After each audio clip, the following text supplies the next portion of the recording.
So lovely! In this video, we're gonna give you model answers and vocabulary about robots. I'm Maria. And my name is Rory, and we're here to help prepare you for IELTS speaking. Have a little bit of fun along the way. Robots, dear listener, on the 2nd of November 2019, we had our first episode ever.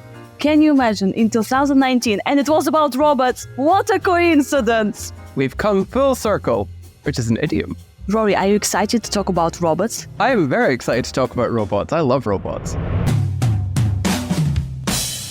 Are you interested in robots? Well, I mean, you'd be hard-pressed to find someone who isn't these days. Machines and machine intelligence have taken over so many of the functions of our daily lives. It would be short-sighted not to have an interest, really. Dear listener, do you like the Terminator? Oh, no, he was going like toot. Is that what happens? I've forgotten. I haven't watched that film in about 20 No, years. like this, it's the hand. Are you interested in robots? You can say, I'm interested in robots. I'm into robotics. Okay, dear listener, robotics, what is it? The science of studying and making robots? Yes, I think so, for lack of a better description. And do you make robots? Like you create, design robots, you make robots. Yeah, I think make is the really easy verb. It would be better to say create or design. I'm into robotics. Dear listener, if you hate robots, you can just say that you like them, okay? So I'm into robotics. If you hate robots, too bad, because that is what you're going to have to talk about. Rory's answer is really interesting. He kind of says like, well, you should be into robots, right? So you'd be hard-pressed to find anyone who doesn't like robots. So you would be hard-pressed to do something. That means it's difficult to avoid. Could you give us another example with, I don't know, like speaking English? Oh God, well, you'd be hard-pressed to find somebody who doesn't want to learn about English these days because it's a global language. And another synonym is it would be short-sighted not to take an interest in robots. For example, it would be short-sighted not to learn English. Well, if something is short-sighted, it just means that you're not thinking about the long-term future. So if you don't take an interest in learning English now, then it might affect your prospects later in life. Like short-sighted, like my sight is short. I don't see there. I don't see anything there. So can I say I'm short-sighted? You can, but that means that you need glasses. Right. So I'm short-sighted, I need glasses, but it would be short-sighted not to take IELTS, right? So the question was, are you interested in robots? And a student or a candidate might say, yes, I'm interested in robots because. Try not to do that, because your job in the exam is to paraphrase the answer, not to repeat the words in your question. It's a missed opportunity to show off your vocabulary.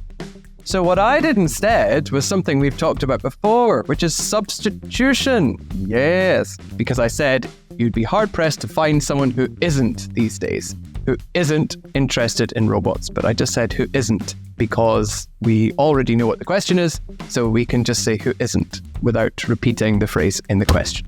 Robots have taken over many of the functions of our lives. So robots take over some functions. So they take over, Is take over a phrasal verb? It's a phrasal verb. Hey. I wonder if only there were a course on phrasal verbs that you could listen to.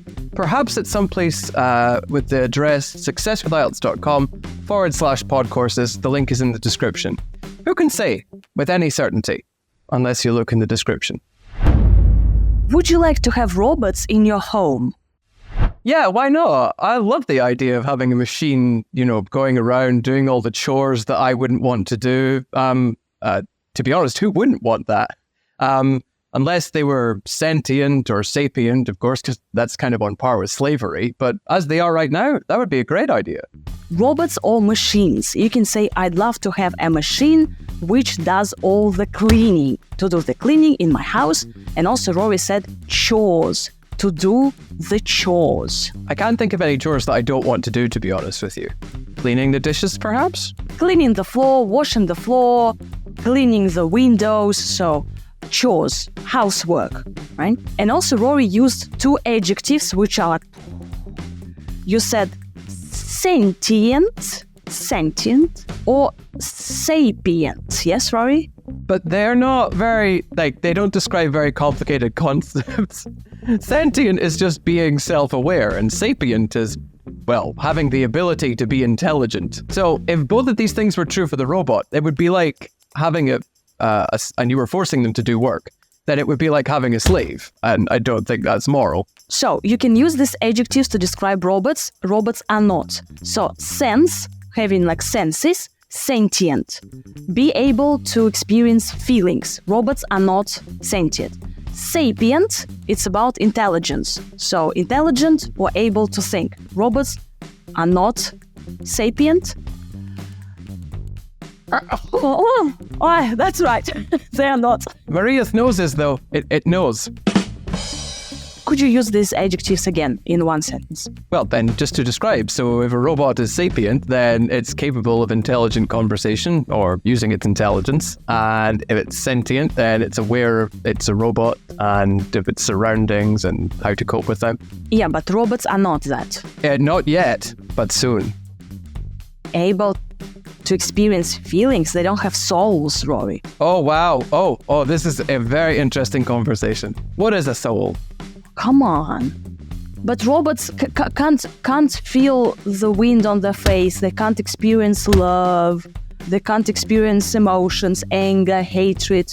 It's a very interesting question because is the fact that if it depends who you're doing it with. So if you're experiencing the emotion because of what you've got or what you've been given by a robot, even if it's been pre-programmed to create that feeling, does it make it any less real or valid? I think I've just melted Maria's brain. Dear listener, could you please write to us? So the question is, what is a soul? Okay, could you write in the comments like a super IELTS question, band 10 question, what is a soul? Are robots important? Well, that depends on the kind of world that you want to live in, really. Like if you want to work less and have more free time in order to do things because, well, your time's been freed up by machines, then they would be very important for this. Although you might have a job that you would be threatened by having so many machines in your life. So that's something that you need to think about in advance. Are robots important? Important, don't repeat the words, say they are crucial. So robots are pretty crucial for something, for people. Our job could be replaced by robots, right? No. No, some jobs could be replaced by robots, passive voice and a specific verb, replace. Or robots can replace certain positions, okay? Also, you can say a job could be threatened by robots. But they will never replace teachers, so don't worry about that. So, dear listener, now we have robotic coffee kiosks. We don't have human baristas. Barista is who makes coffee, but we may have robotic coffee kiosks. And also, I've done some research. Now, people have, for example, Atlas. Atlas is the name of a robot who can jump, perform backflips, like this, and he can do parkour.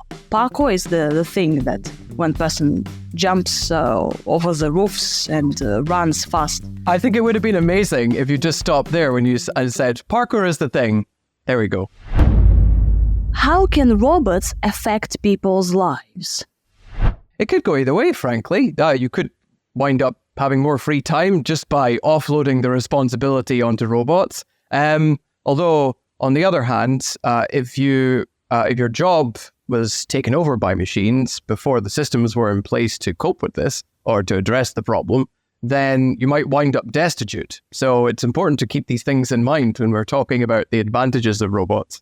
Robots can affect our life. Affect is a verb, affect, or you can say they can have an influence on our life, okay? Or they can have an effect on our life, an effect on, or affect something, affect our life. Oh, Rory, you've used your favorite phrasal verb, wind up. Yes, wind up. I do like wind up. End up. You can end up having more time, end up doing something, or you can wind up having lots of free time because everything is done by a robot. What about this responsibility? What do you do with responsibility? So it's just Oh, you offload the responsibility. So the responsibility is something you carry, but if you offload it, then you give it to another person or thing. yeah. So you can offload the responsibility to robots, right? Yes. But if your job is replaced by a robot, you can end up destitute. The third super adjective in this episode, destitute. It's not really a super adjective, to be honest. It doesn't describe anything complex. It's just you could end up homeless. Without money, food, or possessions. Possessions, what we have. So, for example, floods left many people destitute. So, no money, no home, nothing. Destitute. Would you like to drive a robot-operated car? I'm not sure about the phrasing of that question, to be honest with you. I mean, if it's a robot car, then who is driving? Me or the robot? But assuming you mean it's an autonomous vehicle that's driving itself, then yeah, assuming it's been safety tested, I don't see why not. Yes, Rory, how can we paraphrase driverless car? Well, a robot car or an autonomous vehicle. Oh my god, what a mouthful. Autonomous vehicle. Vehicle, a car. Or automated car, autonomous car, robot-operated car, or driverless car, or electric car. And here you can say human drivers. So it could be safer than human drivers. Usually we don't say humans, but here in this topic you can say humans versus robots. I feel like the driverless car might be a better driver than most of the human drivers that I know. But this is just, you should see some of the driving in my hometown. It is absolutely spectacular. So you can say it's safer or more efficient. More efficient, like more productive, more effective than human drivers. Robots will never take over the world. They are here to serve. They won't take over teaching, hopefully. On the subject of teaching, the reflection activity for today is pick one piece of vocabulary or one phrase that you really liked and send it to me on my Instagram, and I'll be happy to have a look at what people are sending me there. This is just to help people remember the words and phrases more effectively for their exam. We have our premium episode, Speaking Part 2 and 3 for you, where we give you more gorgeous grammar, more vocabulary and interesting, fresh topics. This week we are discussing games. Okay, Speaking Part 2 and 3. Bye! Bye!